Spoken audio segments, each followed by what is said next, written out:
Mesdames et messieurs, bonjour, soyez les bienvenus à ce Q&A, cette conversation avec l'équipe du film que vous venez de voir, Potato Dreams of America. Nous allons donc débuter cette conversation avant d'appeler les comédiennes à me rejoindre sur scène et les comédiens à me rejoindre sur scène. Je tiens à vous rappeler ces petites règles de la conversation. Merci, si vous avez une question, de bien vouloir vous rapprocher, il n'est pas trop tard, vous rapprocher du centre de la scène, parce que si vous êtes beaucoup plus haut, je ne vous verrai pas, car je suis un être humain. Et merci de bien vouloir lever la main, voire vous lever vous-même si je ne vous vois pas du premier coup, et quand vous aurez le micro, de poser la question avec votre masque devant votre bouche. Voilà pour les règles. Mesdames et messieurs, merci d'accueillir à mes côtés les comédiens du film Potato Dreams of America. Please welcome on stage Hersh Powers, Lea Delaria, Sarah Barbieri.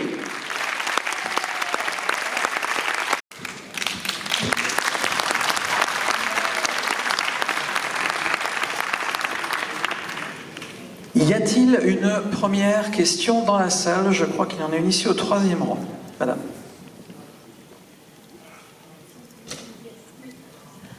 Hi, thank you so much. Thank you. It's such a special genre. Like, I felt like I was watching SNL, so it was a lot of fun. But like in cinema format, it's also something. So I'm also an actor, so I know how hard it is. So I'm wondering what you guys worked with for your characters and for this script, like each of you guys. Vous voulez traduire? Je peux traduire en français aussi. Ma question c'est que le genre est tellement spécial, le genre du sketch, et en tant qu'acteur, ce avec quoi vous avez travaillé, chacun d'entre vous, que ce soit le script ou le personnage. Merci. Sure. For me, something that was important to the character was the idea of repressed curiosity, the idea that Potato is worrying about a whole bunch of things that are stressing him out. You know, you've got Russia, you've got his sexuality, you've got his grandma. And so I think there are all these things that are pushing him down, but he still finds curiosity and interest and hope in things like America, movies, and his mom.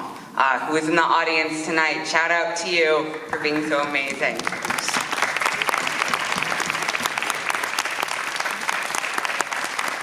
she is. Yeah.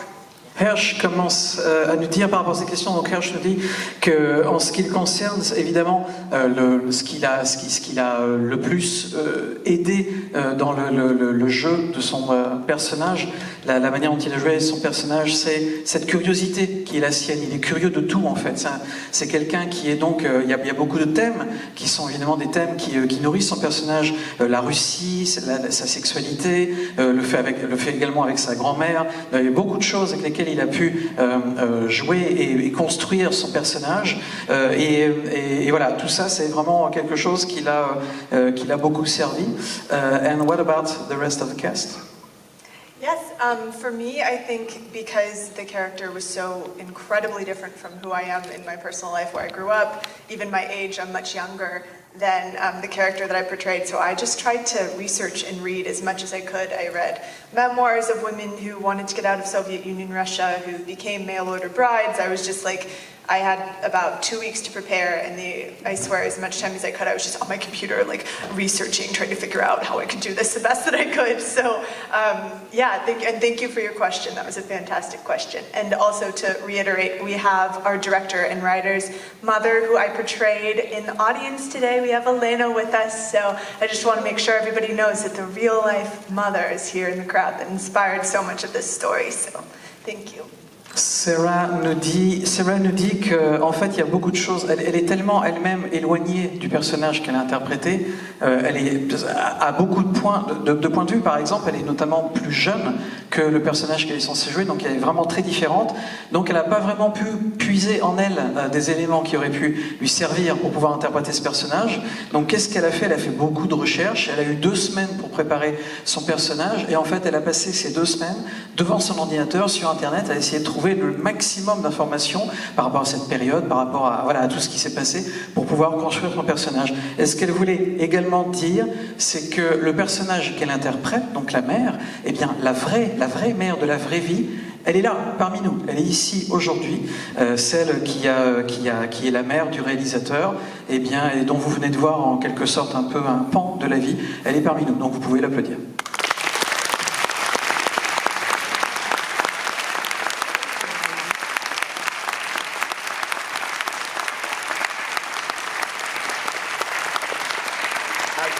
These two are far more dedicated actors than I am, doing research and so on. I came to acting through stand-up comedy. I'm a American stand-up comic.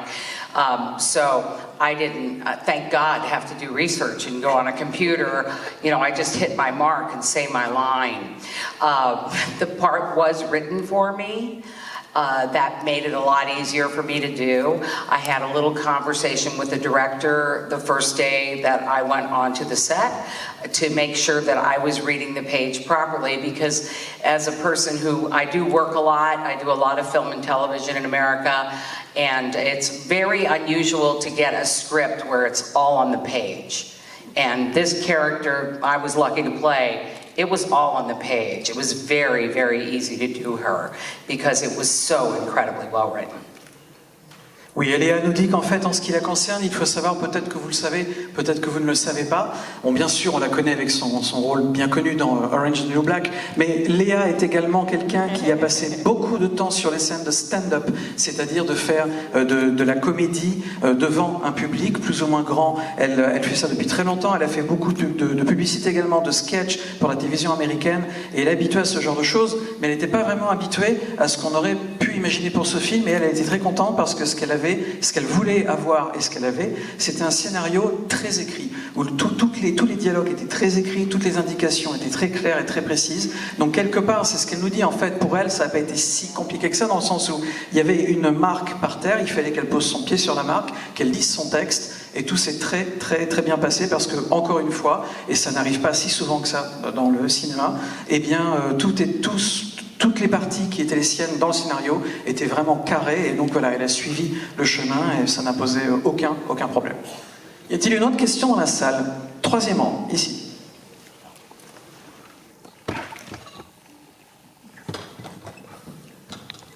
Bonjour, je voudrais vraiment vous remercier pour le film. C'était un de ceux que je voulais absolument voir. Je sais pas, il y avait un truc que je sentais, donc les espoirs étaient très hauts et vous avez tout explosé. C'est un vrai shoot d'endorphine. Excusez-moi, je suis un peu enthousiaste. Et je voulais savoir comment vous aviez fait pour faire la jonction en fait entre les deux parties, entre la partie Russie qui est la vôtre et en fait l'autre partie aux États-Unis.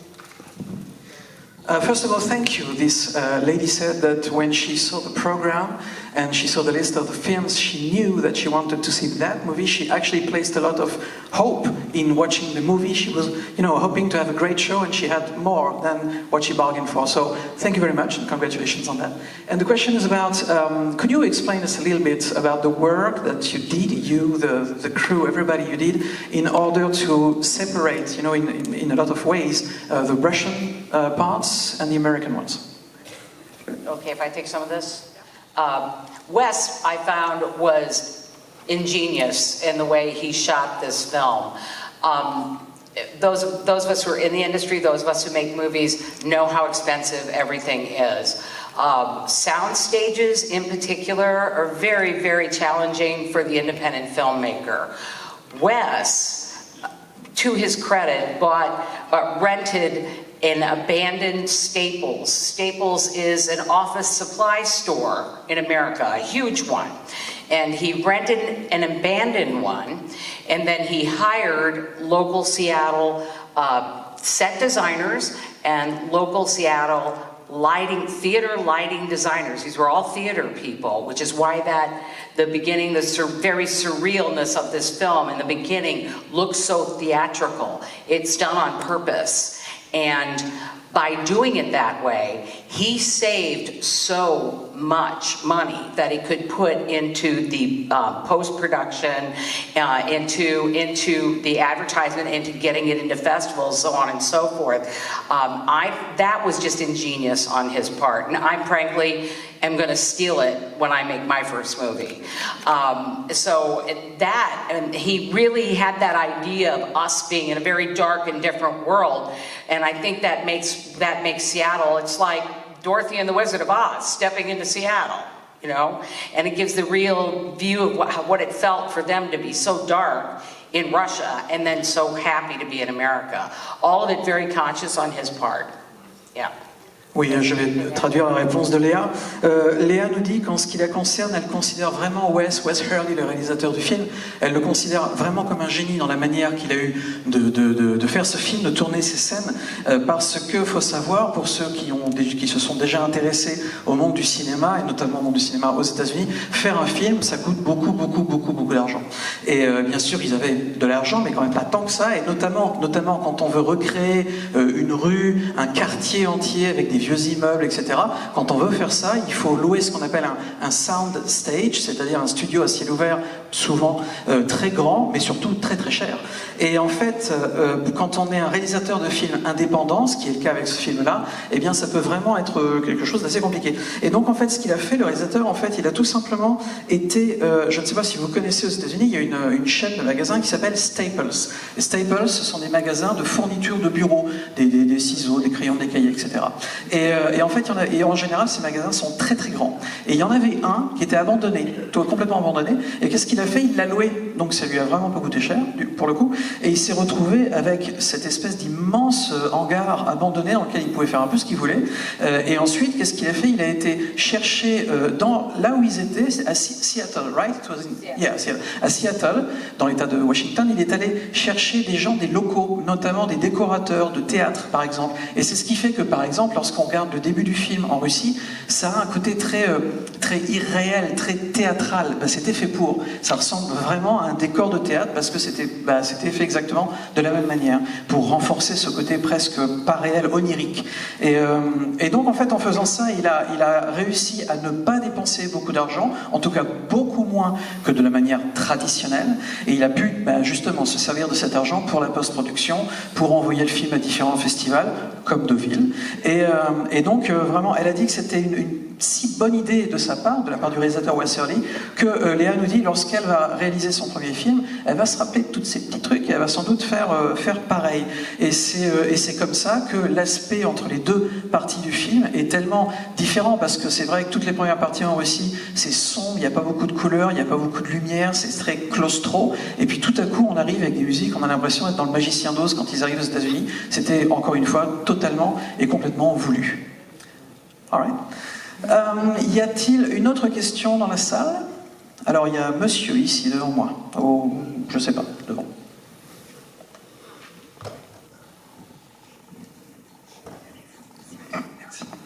Merci pour ce film.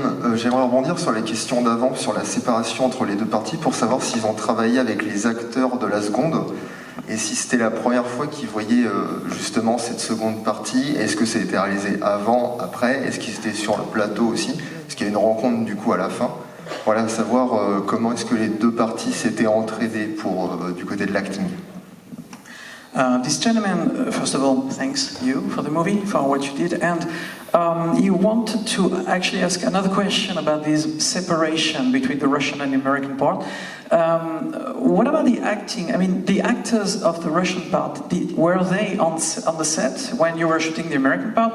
Have you seen the movie before? Did you talk about it? Maybe you can talk to us about the relationship of both parts, acting roles and everything. Just go on. Yeah, so we filmed the two sections of the movie in two different time periods.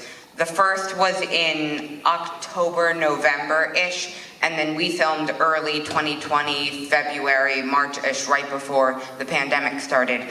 So we got to get a little peek at a rough cut of a few of the scenes, but for the most part, at least for me, I didn't get to meet the other actor, really, who played the older version of Potato. But I got to see a few scenes, and that was really nice. Oui, Hirsch nous dit qu'en fait, les deux, exactement ce que vous pensiez à vrai dire, les deux parties du film ont été vraiment tournées à deux moments très différents. La partie donc en Russie a été tournée en octobre-novembre 2019 et la seconde partie aux États-Unis aux alentours de février 2020, en fait juste avant le confinement. Et non, en fait, il a dit certains comédiens, certains acteurs étaient là, etc. Mais lui, par exemple, il n'a pas du tout été présent lors du tournage de la section américaine. Okay, you want to add something? Or? Sure, yeah, and for me, I actually joined the film much later than Hirsch did, so I didn't see any of the footage. I did not meet the actor who played the older version of me, and as far as I was older version of Elena, and as far as I was concerned, it was pretty much a different movie because you do reveal at the end that it's a movie within a movie. So I just kind of went on set, came prepared like everybody else, and did what Wes asked us to do because his vision was so strong for the part in Russia, and he was just like our guiding light throughout the whole thing, essentially. So, yeah. Oui, Sarah nous dit qu'en ce qui la concerne, elle n'a pas non plus rencontré. Il faut savoir qu'elle, en fait, elle est arrivée sur le tournage bien après les autres. C'était une arrivée assez tardive, et elle n'a pas rencontré les comédiens des autres parties. Et elle avait presque l'impression que ce qu'elle faisait, c'était un film dans le film. C'est quelque chose de tellement différent. Le tournage était lui-même assez onirique, hein, manifestement.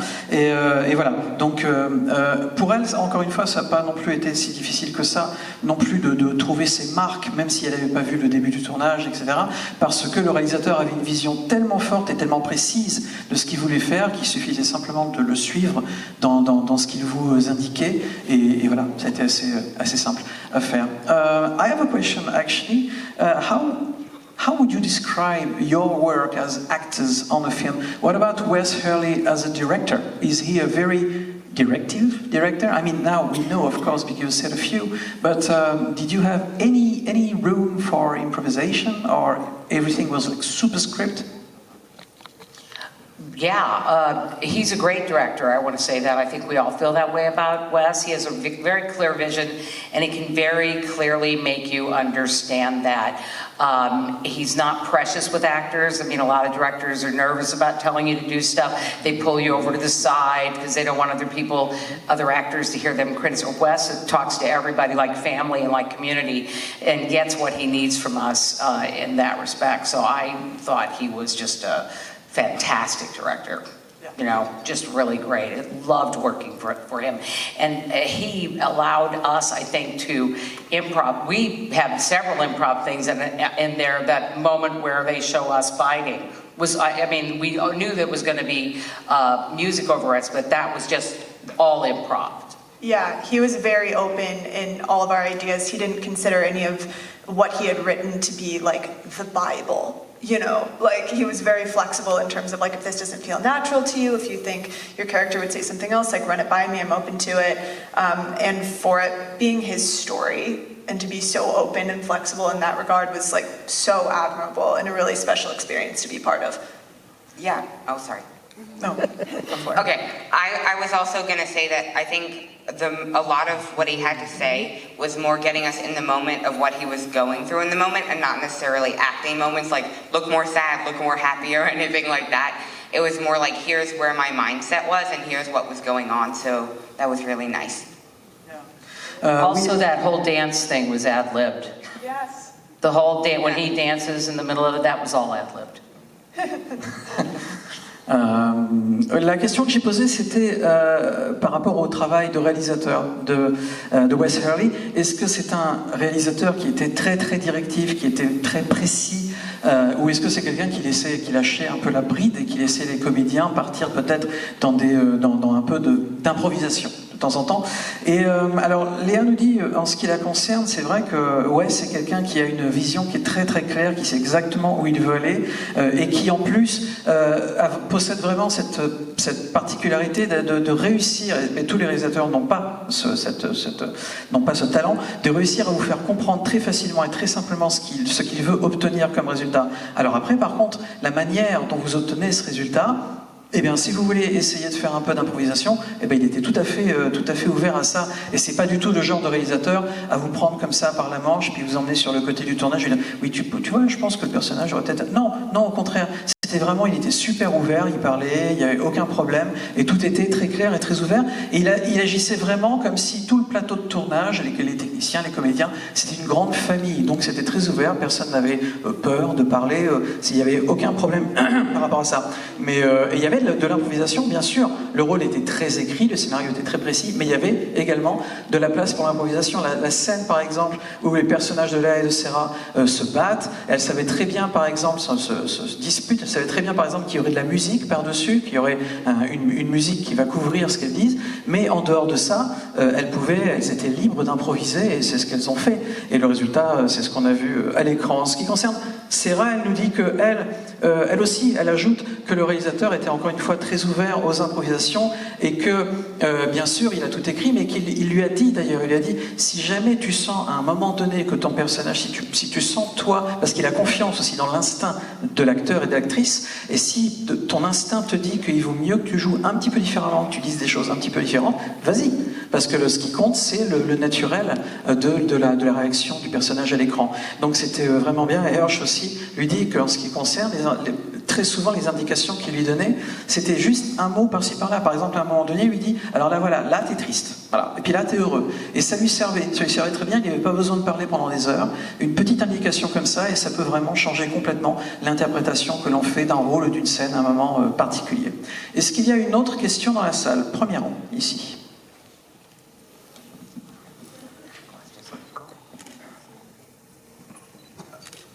Bonjour. Bon, alors je vous ai épargné mon accent français en anglais, donc je vais parler français parce qu'il est assez horrible. Déjà, merci beaucoup pour le film, c'était très bien. Personnellement, ça m'a beaucoup rappelé l'univers de Wes Anderson et de Michel Gondry.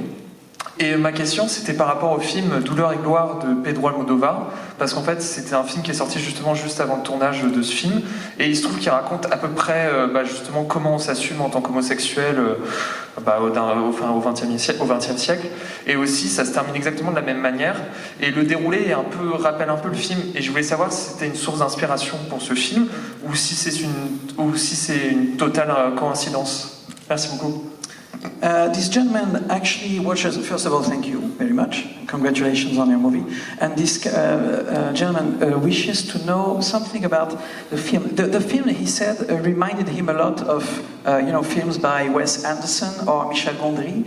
And he has a question. There is a movie by Pedro Almodóvar, the latest movie from Pedro Almodóvar. I actually don't know the English title, I'm so sorry. I think it's Pain and Glory. Yeah, I think it's a literal translation. Pain and Glory by Pedro Almodóvar. And he says actually there is a lot of things that reminded him of Pain and Glory. The story is kind of the same, the themes of homosexuality, etc. It's kind of the same, and the ending is the same. So do you think it's basically a coincidence, or maybe there was, I don't know, maybe you can talk to us about this. Yeah, so Wes wrote the script started writing about 9 or 10 years ago, and he purposefully didn't watch many movies that were similar in subject matter, just so his vision could be as pure as possible, and it could be his, and he wouldn't have much influence, no one else would. So I think, to answer your question, he tried. His main inspiration was actually Baroque paintings. How they fade in and out of darkness was really interesting to him. But in terms of filmmaking inspirations, he didn't have a whole ton. It was more about the paintings and just his vision, which was just incredible and so unique. Also, this is a true story. Yeah. This is his life. That's the most important thing to note, is that, I can't speak to the other movie that was mentioned, but this one is like purely real life. So I think that the only part that was imaginative was the way that it was presented in kind of the surrealist style.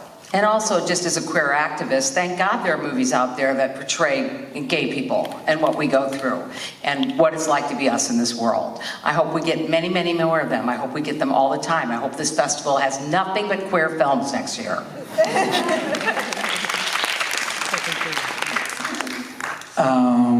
Oui, donc, pour répondre à la question, en fait, ce qu'il faut savoir, c'est que le réalisateur Westerly a écrit son histoire il y a 9-10 ans, une décennie. Hein. Donc en fait, il n'a pas été influencé par le film d'Almodovar. C'est une coïncidence. Il n'a pas regardé de film qui pouvait éventuellement traiter de la même chose, etc. Il ne l'a pas fait. Par contre, nous dit Hersch, ce qui l'a influencé visuellement, c'est la peinture. C'est certaines peintures, le rapport entre les noirs et la lumière.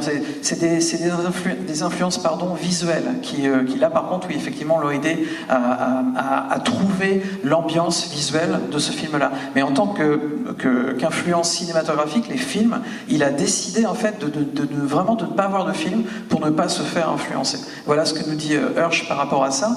Et Sarah nous dit quant à elle, et Sarah et Léa nous disent quant à elle, il y a aussi une autre chose qu'il faut donc garder en tête aussi, c'est que le film que vous venez... Alors, elle ne parle pas des autres films dont vous avez parlé, hein, pas du tout. Mais en ce qui concerne ce film-là, c'est une histoire réelle, c'est l'histoire de sa vie.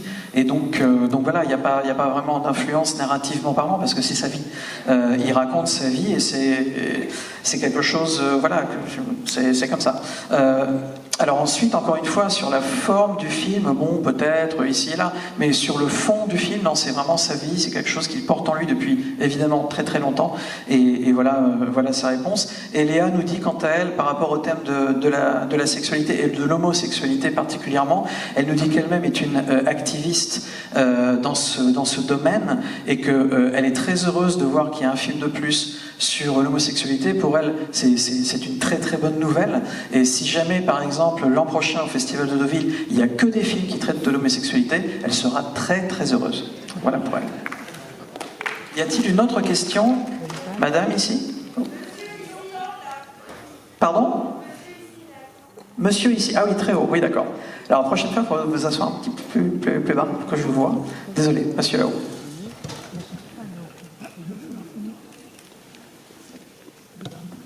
Merci, bonjour. Alors déjà, merci beaucoup pour le film, j'ai passé un très bon moment moi aussi. Alors moi, ça rebondit un peu aussi sur la question précédente, mais c'est plus pour les comédiens. Alors par exemple, je ne sais pas si vous avez vu le film Jojo Rabbit, mais toute la première partie du film m'a pas mal fait penser à Jojo Rabbit, et je voulais savoir par exemple, en tant qu'acteur, est-ce que justement après ce film-là, est-ce que c'est quelque chose qui est plus... qui aide ou qui est plus dangereux, surtout pour retranscrire une histoire autobiographique? Est-ce que par exemple ça donne des lignes directrices pour le jeu d'acteur, ou est-ce que c'est un peu justement au contraire plus une difficulté d'avoir un film comme ça qui est déjà entre guillemets, j'aime pas cette expression, mais passé avant pour justement travailler sur le personnage? Je ne suis pas absolument certain d'avoir tout bien compris, mais je vais essayer, je vais tenter. Donc vous voulez savoir si le fait qu'il y ait un film, par exemple, comme Jojo Rabbit, dont le début, encore une fois, ressemble un peu à la narration visuelle, est-ce que ça les aide ou est-ce que c'est l'inverse? C'est ça? Oui, voilà, exactement. Est-ce que ça donne un peu des lignes directrices, ou est-ce qu'au contraire c'est une difficulté supplémentaire Très bien. This German says that he also found some similarities in the style, in the visuals, between the movie and Jojo Rabbit, and he wishes to know if when there is this kind of situation, because we just talked about Wes Anderson, now we talk about Jojo Rabbit, and if there is some similarities like this, with the style, with the visuals, with the narration, and so on, do you think this would you consider this as something that would help you in a way to have some movies that already exist and kind of look like, or is it something that would actually be the opposite, that would block you or be an inconvenience? I think that, it's very rare that you make a movie that is completely and utterly new. You're kind of always, you can kind of get similarities if you want to, you can find them, and the Jojo Rabbit one has come up quite a lot, and it's so funny because Wes kind of sent us some things, like if people ask about the direction, I just tell them like these things, and then at the end he wrote this paragraph that was like, and also, if anybody mentions Jojo Rabbit, I wrote this movie 8 years before they like did anything about Jojo Rabbit, and has nothing to do with Jojo Rabbit. So he feels very strongly that it's a movie in and of itself, and just because there are similarities, it doesn't mean that it's not special in its own right, which is not what I'm saying that was being said. And also that it can only be a good thing. I mean, Jojo Rabbit was a fantastic movie, so if that comes out, it's never a bad thing, I don't think so. I'm going to just jump in also and say Wes Anderson didn't invent surrealism in film, and neither did Wes. This is a surreal film. The films you are mentioning are also surreal films. There are devices that have been used in surreal films forever, you know what I mean? And so if he has this vision, and it's a surreal vision, of course you're going to see these same sort of devices that are happening. And again, thank God for that. Let's see avant-garde, let's see surreal, let's see comedy, let's see, you know, rom-com. Let's see all of it in the movies that we create. And let's use all the creativity that the world offers us in order to make stronger and better films.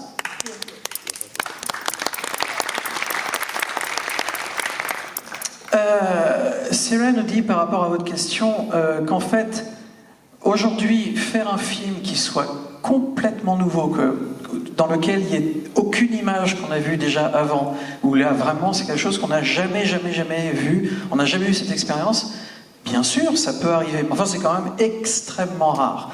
Et voilà, quand on fait un film, il y a forcément des influences inconscientes, conscientes, il y a forcément des influences, il y a forcément des images qui nous rappellent ceci, qui nous rappellent cela, il y en a plein. Mais encore une fois, c'est rare. Et il faut savoir, par exemple, elle nous dit, vous n'êtes pas le premier et vous n'êtes pas le seul à nous dire que ça rappelle un petit peu l'ambiance, le début, etc. de Jojo Rabbit. On a déjà eu cette question. Et elle nous dit d'ailleurs que le réalisateur Wes Hurley lui a déjà dit que lui, ça le tendait un petit peu, parce que quelque part, encore une fois, il a aussi précisé, mais n'oubliez pas que le scénario du film que vous venez de voir, eh bien, il est écrit il y a presque une décennie, donc bien avant que Jojo Rabbit existe. Donc voilà, il faut encore garder ça en tête. Et Léa nous dit quant à elle que vous savez, Wes Anderson, c'est un réalisateur qui fait des films surréalistes, mais il n'a pas inventé le surréalisme. Le surréalisme, il existait depuis déjà bien longtemps. Donc des films surréalistes, vous allez en voir beaucoup, et tant mieux. Mais les films surréalistes, évidemment, puisqu'ils sont surréalistes, il y a forcément... La raison pour laquelle on les appelle des films surréalistes, c'est parce qu'il y a des choses qui se retrouvent dans chacun de ces films. Donc après, le fait qu'il y ait, entre guillemets, les mêmes concepts, les mêmes visuels, les mêmes petits gimmicks par-ci par-là, c'est ce qui fait qu'on les appelle des films surréalistes. Mais ça ne veut absolument pas dire que l'un a copié sur l'autre ou ceci. Pas du tout. C'est juste qu'ils font partie de la même catégorie. Donc voilà. Donc après, tous les tableaux surréalistes et tous les films surréalistes ont forcément beaucoup de points communs, et c'est également le cas dans ce cas-là précis. Mais encore une fois, l'histoire du film est une histoire vraie, ça date d'il y a longtemps, le scénario existe depuis 10 ans, donc voilà, pour répondre à cette question. Elle nous dit qu'elle, en tout cas, ça ne la dérange pas du tout. Si jamais il y a plus de films surréalistes, eh bien c'est très bien. S'il y a encore plus de films de comédie avec, pareil, entre 2, 3, 4, 15, 20, 30, 200 comédies, on va sans doute retrouver des points communs. Il n'y a aucun souci, il n'y a aucun problème. Mais en tout cas, elle vous remercie pour votre question. Et nous allons, oui, je vois ce geste qui veut dire on arrête. Mesdames et